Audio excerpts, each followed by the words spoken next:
FR. Emmanuel Le Chypre, bonjour cher Emmanuel. L'affaire aujourd'hui, c'est que la première ministre Elisabeth Borne a demandé aux entreprises hier devant le MEDEF de réduire leur consommation énergétique de 10%. D'abord, pourquoi 10%? Parce que demander des efforts aux Français, c'est bien, mais il faut rappeler que les familles, elles n'absorbent que 25 à 30% de l'énergie consommée en France. Et si on prend les secteurs des transports, de l'industrie ou bien des services, ça représente à peu près 70% du total. Et on sait que si les entreprises atteignent, voire dépassent cet objectif de réduction de 10% de leur consommation d'énergie, on est à peu près sûr que l'hiver se passera sans grande difficulté d'approvisionnement en gaz et en électricité. Si les entreprises ne l'atteignent pas, cet objectif, ce sera beaucoup plus compliqué. Nous serons alors vulnérables aux aléas géopolitiques sur notre approvisionnement en gaz ou en électricité. Alors elles vont faire quoi les entreprises? Alors, il y a les mesures évidemment que peuvent prendre toutes les entreprises parce qu'elles ont toutes des bureaux, des locaux. Donc tout ce qui concerne la baisse de l'usage de la climatisation, la baisse du chauffage, la veille des appareils électroniques, les enseignes lumineuses, etc.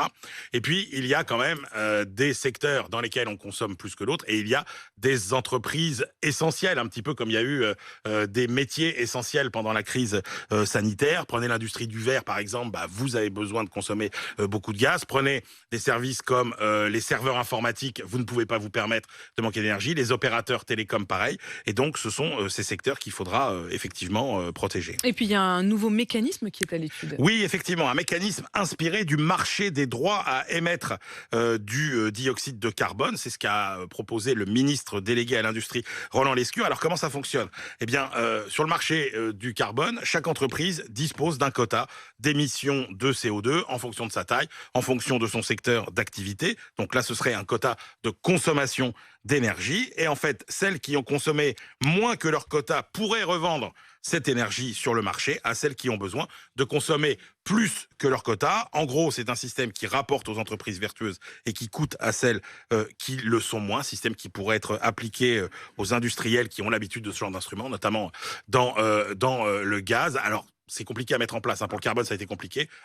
De combien on va demander la réduction d'effort? Là, c'est à peu près clair, 10%. Et puis surtout, ça va être quoi le prix auquel on va devoir s'échanger tout ça? Donc c'est un peu technique, mais pourquoi pas? Et à suivre, Winter is coming, comme